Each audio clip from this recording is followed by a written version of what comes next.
সামনে ভাইসা থাকে সোনা পাখির মুখ।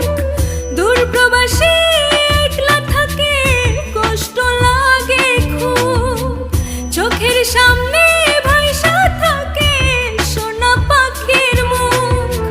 তার লাগে ছটফট